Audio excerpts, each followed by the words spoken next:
जागो जागो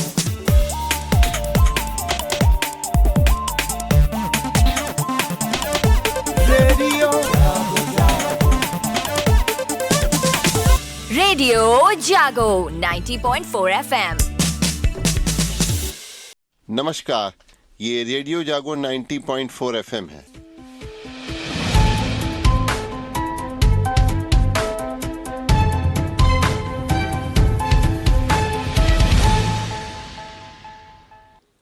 अब आप अभय शंकर गौड़ से आज की हलचल सुनिए। सुप्रीम कोर्ट ने अदानी समूह के मामले में हिंडनबर्ग विवाद में भारतीय प्रतिभूति विनिमय बोर्ड सेबी की जांच विशेष जांच दल एसआईटी या सीबीआई से सौंपने की याचिका शीर्ष कोर्ट ने यह कहते हुए खारिज कर दी है कि इसका कोई आधार नहीं है। मुख्य न्यायाधीश जस्टिस डीवाई चंद्रचूड़, जस्टिस जेबी पारदीवाला और जस्टिस मनोज मिश्रा की पीठ ने सेबी को निर्देश दिया कि अदानी से जुड़े बाकी 2 मामलों की जांच 3 महीने में पूरी करें। कोर्ट ने विशेषज्ञ समिति के सदस्यों के खिलाफ हितों के टकराव के आरोप को भी निराधार बताते हुए खारिज कर दिया। पीठ ने सेबी के विदेशी पोर्टफोलियो निवेशक विनिमय रद्द करने से भी इनकार कर दिया। श्रमजीवी एक्सप्रेस मामले में बम धमाका करने के दोषी बांग्लादेश आतंकी हिजाल उर्फ हिलालुद्दीन और पश्चिम बंगाल के नफीकुल विश्वास को मौत की सजा सुनाई गई है। दोनों पर 5-5 लाख रुपए जुर्माना भी लगाया गया है। जौनपुर के हरपालगंज और कोयरीपुर के बीच ट्रेन के जनरल बोगी में 28 जुलाई 2005 को बम धमाके में 14 लोगों की मृत्यु हो गई थी और 42 लोग घायल हो गए थे। प्रदेश में 18 साल से कम आय के बच्चे स्कूटर, मोटरसाइकिल या कार नहीं चला सकेंगे। नाबालिग ने अगर वाहन चलाया तो अभिभावकों के विरुद्ध कार्रवाई होगी। शासन ने इस पर रोक लगा दी है। यदि अभिभावक संरक्षक ने बच्चों को 2 या 4 पहिया वाहन चलाने दिया तो उन्हें 3 साल की सजा के साथ 25,000 रुपये जुर्माना भुगतना होगा।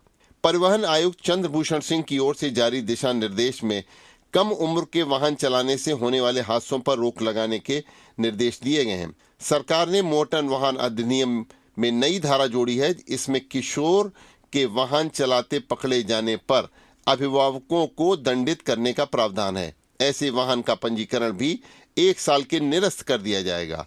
जो किशोर वाहन चलाते पकड़े जाएंगे उनका ड्राइविंग लाइसेंस 25 वर्ष की आयु के बाद बनेगा।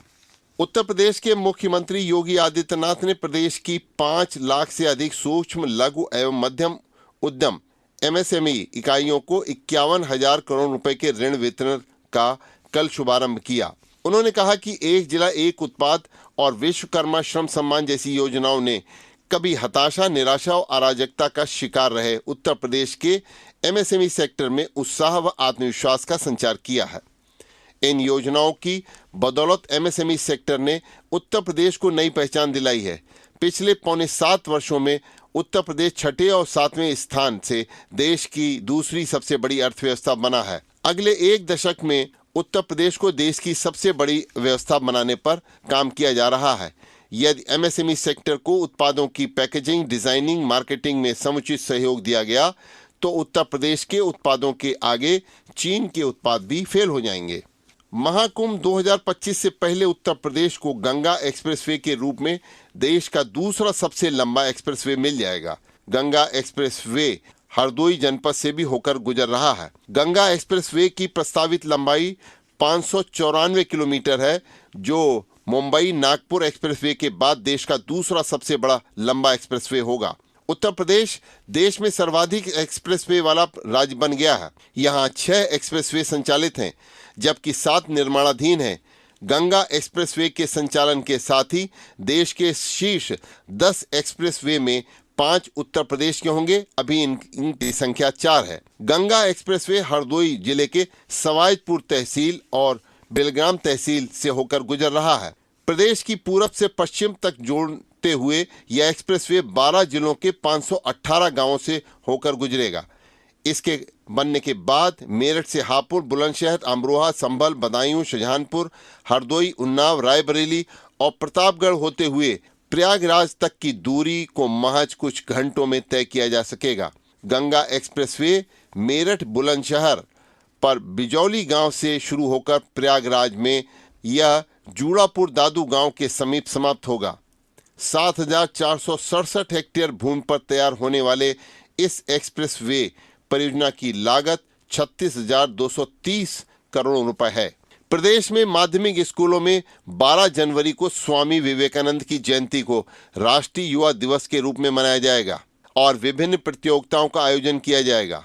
12 दिवसीय युवा उत्सव का समापन 23 जनवरी को नेताजी सुभाष चंद्र बोस की जयंती पर होगा।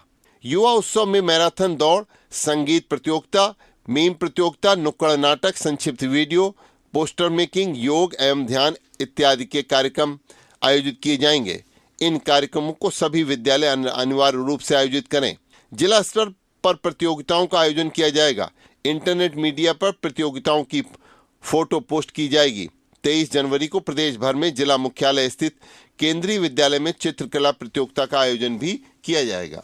वर्षा से गलन बढ़ी है और आने वाले 5 दिनों में भी बादल छाए रहने की मौसम विभाग ने उम्मीद जताई है। अब 8 जनवरी तक हल्की बारिश होने के साथ बादल छाए रहने के अनुमान है।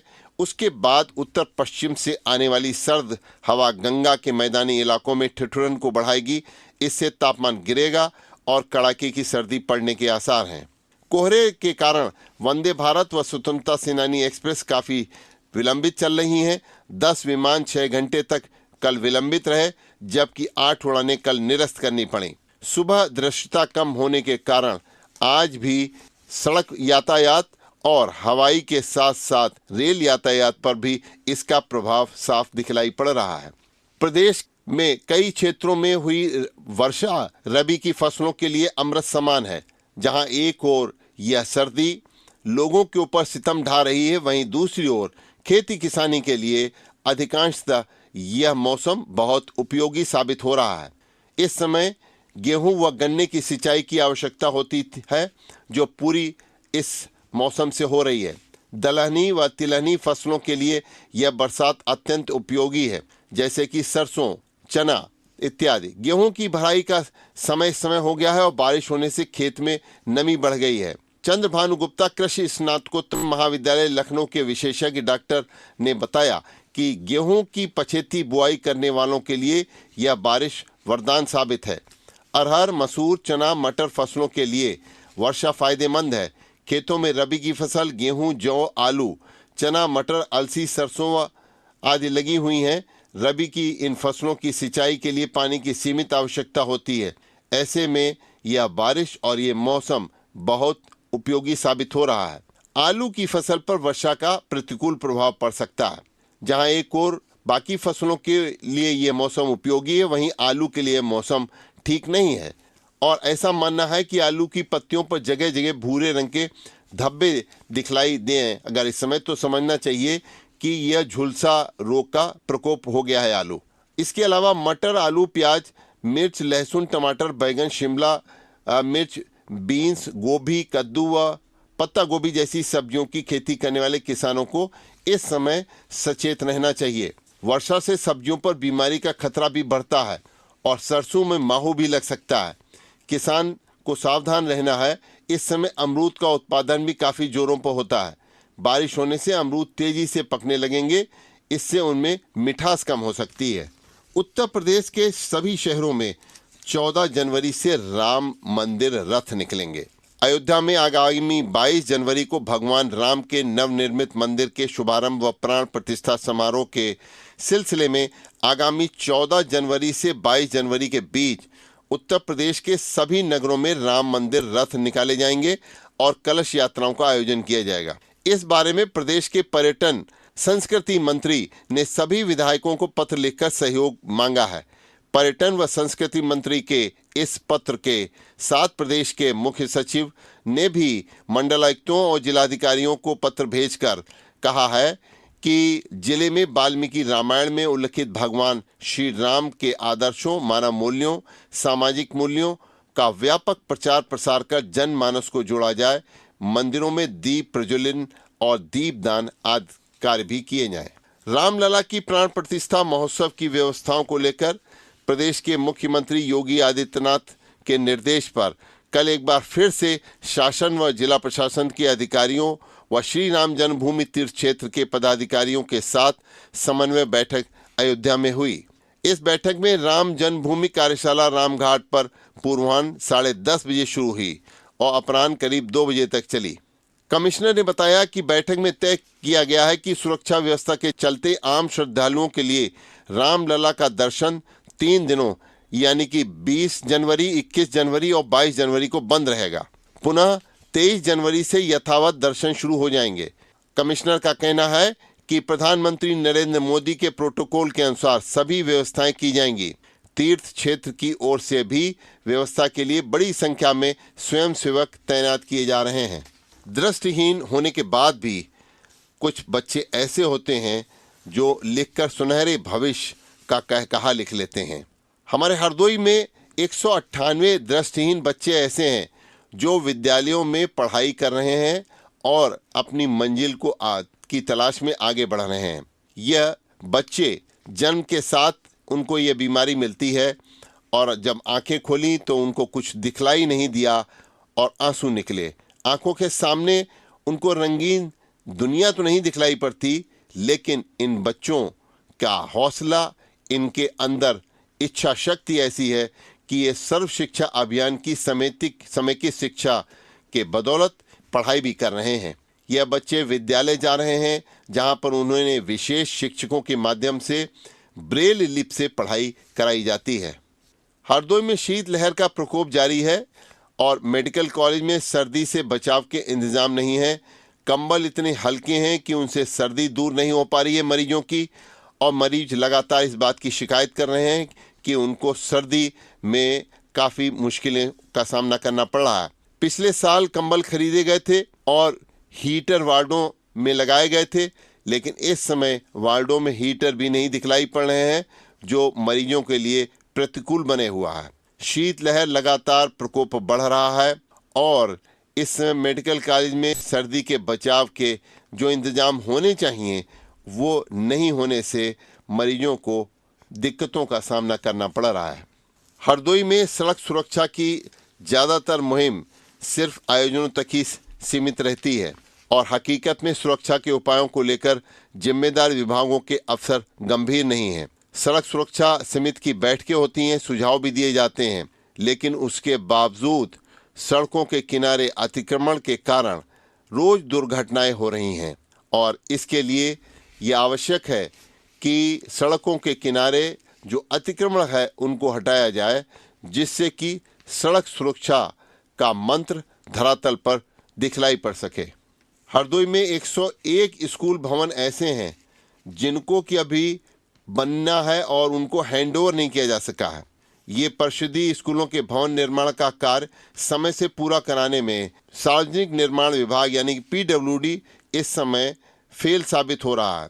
इस चालू वित्तीय वर्ष के 9 महीने बीतने वाले हैं, लेकिन अभी 101 परिषदीय स्कूलों में से एक भी भवन अभी स्कूलों को हैंडओवर नहीं किया गया है। ऐसे में अतिरिक्त कक्षों में तमाम तरह की बच्चों को परेशानियों का सामना करना पड़ रहा है और जिले भर में जर्जर स्कूल भवनों के स्थान पर नए भवन बनाने के लिए 2022 में इनकी मंजूरी मिली थी। बजट आवंटन के बाद फरवरी 2023 तक भवन बनकर तैयार करने की समय सीमा महानिदेशक स्कूल शिक्षा ने निर्धारित भी की थी और काफ़ी प्रयास भी किए गए। प्राथमिक स्कूल भवन बनाने के लिए 15.14 लाख रुपए व जूनियर हाई स्कूल भवन बनाने के लिए 22.20 लाख रुपए की दर से लोक निर्माण विभाग को पैसे दिए भी जा चुके हैं, लेकिन ये स्कूल भवन अभी तक बनकर PWD विभाग ने शिक्षा विभाग को हैंडओवर नहीं करने से बच्चों को दिक्कतें आ रही हैं। हरदोई के सवायदपुर क्षेत्र के अर्जुनपुर पुल की लंबाई अब 300 मीटर बढ़ेगी। रामगंगा नदी पर हरपालपुर विकासखंड क्षेत्र के गांव अर्जुनपुर बड़ा गांव में बन रहे पक्के पुल की लंबाई करीब 300 मीटर और बढ़ाई जाएगी, जिससे कि नदी जिस समय पूरे उफान पर हो, नदी के पुल व सड़क को कोई नुकसान न पहुंच सके। पिछली बार बारिश के दौरान नदी पार की सड़क में कई जगह जो हैं वो कटान हो गया था।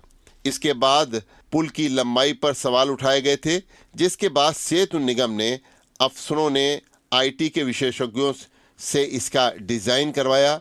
डिज़ाइन का अध्ययन करने के बाद संशोधन संबंधी जानकारी जो मांगी गई उसके अनुसार यह है कि सेतु निगम के ने IIT से रिपोर्ट मांगी थी। पुल की लंबाई को अतिरिक्त 300 मीटर बढ़ाए जाने का सुझाव जिसमें दिया गया। इसके लिए एस्टीमेट बनाया जा रहा है और जल्द ही एस्टीमेट तैयार होकर के इसका काम भी शुरू करने की संभावना व्यक्त की जा रही है। कल सवाईजपुर तहसील के सभागार में द ग्रेट लायर्स एसोसिएशन की नवनिर्वाचित कार्यकारिणी को शपथ दिलाई गई। इस दौरान क्षेत्रीय विधायक माधवेंद्र प्रताप सिंह रानू ने कहा कि वकालत पवित्र पेशा है, इस पेशे को बदनाम नहीं करना चाहिए। अधिवक्ताओं को बात बात पर हड़ताल नहीं करनी चाहिए। बार और बेंच में तालमेल बहुत जरूरी है। दिल्ली में इंसान, जानवर और पर्यावरण तीनों के स्वास्थ्य की एक साथ निगरानी के लिए सेंटर फॉर वन हेल्थ बनाया जा रहा है। दिल्ली में ये बना सेंटर फॉर वन हेल्थ इंसान, जानवर और पर्यावरण सभी के स्वास्थ्य की एक साथ निगरानी करेगा। नई दिल्ली स्थित राष्ट्रीय रोग नियंत्रण केंद्र के परिसर में इसका मुख्यालय बना है, जो देश के प्रत्येक गांव से लेकर ब्लॉक और जिले तक निगरानी रखेगा। यह विश्व स्वास्थ्य संगठन, विश्व पशु स्वास्थ्य संगठन, UN एनवायरनमेंट और अमेरिका के FDA विभाग से संपर्क में रहेगा। आर्टिफिशियल इंटेलिजेंस सहित कई नई तकनीकों से लैस यह सेंटर किसी भी संदिग्ध वायरस या व्यक्ति मिलने पर महज एक दिन में अलर्ट जारी कर सकेगा। जैसे कि अगर किसी गांव या शहर में कोई खास तरह के संक्रमण या अलग लक्षण वाला कोई व्यक्ति या पशु मिलता है तो उसके बारे में जिला प्रशासन से केंद्र तक को इसकी सूचना मिल जाएगी। केंद्रीय स्वास्थ्य मंत्रालय ने इस पूरे माइक्रो प्लान को साझा किया है, जिसमें बताया गया है कि सरकार ने वन्य विभाग, राज्य स्वास्थ्य विभाग और राज्य पशु चिकित्सा विभाग तीनों को साथ रखते हुए गांव, ब्लॉक, जिला, राज्य और क्षेत्रीय स्तर पर 5 तरह का निगरानी तंत्र विकसित किया है। दुनिया के बाकी देशों की तुलना में यह योजना सबसे बड़ी और अलग है, जिसमें देश के 2 लाख से ज्यादा गांव और 700 से ज्यादा जिले शामिल किए गए हैं। देश के 8 प्रमुख शहरों में वर्ष 2023 के दौरान 50 लाख रुपए कीमत तक के घरों की बिक्री में 16% की गिरावट दर्ज की गई है। यह आंकड़ा घटकर 1 लाख इकाई के नीचे आ गया है। सुप्रीम कोर्ट ने कहा है कि हाई कोर्ट दबाव डालने के लिए अफसरों को तलब नहीं कर सकता, लेकिन उन्होंने इसके लिए कुछ पैरामीटर्स भी बनाए हैं। सुप्रीम कोर्ट ने कहा है कि अवमानना की धमकी के जरिए सरकार पर दबाव बनाने के लिए अफसरों को हाई कोर्ट में व्यक्तिगत पेशी पर तलब नहीं किया जा सकता। कोर्ट का मानना है कि सरकारी अफसरों के खिलाफ आपराधिक अवमानना की शक्ति लागू नहीं की जा सकती। अधिकारियों की अदालतों में व्यक्तिगत उपस्थिति के लिए मानक संचालन प्रक्रिया तय करते हुए सुप्रीम कोर्ट ने यह बात कही है। सुप्रीम कोर्ट का मानना है कि निर्णय सारांश कार्यवाही पर गैर प्रतिकूल कार्यवाही, जहां कोर्ट को जटिल नीतिगत मुद्दों पर जरूरत होती है, वहां पर व्यक्तिगत उपस्थिति की आवश्यकता हो सकती है। इनके अलावा किसी मुद्दे को हलफनामे व अन्य दस्तावेज के माध्यम से हल किया जा सकता है। इसलिए उन्होंने कहा है कि निजी उपस्थिति की जरूरत नहीं है। व्यक्तिगत पेशी को नियमित उपाय के रूप में नहीं लिया जाना चाहिए। कोर्ट का मानना है कि ऐसे मामलों में जहां कोई प्रथम दृष्टया संतुष्ट है कि विशिष्ट जानकारी नहीं दी जा रही, जानबूझकर रोकी गई है या सही स्थिति को दबाया गलत तरीके से पेश किया जा रहा है, तो अधिकारी की उपस्थिति का निर्देश वहां हाईकोर्ट दे सकता है। कोर्ट को सिर्फ इसलिए अफसर की उपस्थिति का निर्देश नहीं देना चाहिए कि हलफनामे में अधिकारी का रुख न्यायालय के दृष्टिकोण से भिन्न है। उन्होंने कहा, विकल्प के रूप में वीडियो कॉन्फ्रेंसिंग से भी उपस्थिति होने की अनुमति हो सकती है। जब किसी अफसर को व्यक्तिगत उपस्थिति का निर्देश दिया जाता है तो कारण दर्ज किया जाना भी कहा है। सुप्रीम कोर्ट ने कहा है कि होना चाहिए। न्यायालय को उन मामलों को संबोधित करने के लिए विस्तृत समय का आवंटन करना चाहिए जिसमें किसी अधिकारी की व्यक्तिगत उपस्थिति अनिवार्य है। अदालती कार्रवाई में अधिकारियों को सुनवाई के दौरान खड़े रहने की जरूरत नहीं है। खड़े रहना तभी जरूरी होगा जब अफसर बयान या जवाब दे रहा हो। सुनवाई के दौरान अधिकारी को अपमानित करने वाली मौखिक टिप्पणी से हाई कोर्ट या अन्य अदालतों को बचना चाहिए। सुप्रीम कोर्ट का मानना है कि न्यायालय को अधिकारी की शारीरिक उपस्थिति, पोशाक, शैक्षिक पृष्ठभूमि या सामाजिक स्थिति पर टिप्पणी करने से भी बचना चाहिए। अभी आप सुन रहे थे अभय शंकर गौड़ से आज की हलचल। सुनते रहिए रेडियो जागो 90.4 एफएम। आप खुश रहें, स्वस्थ रहें, आपके सुखमय जीवन की हम कामना करते हैं।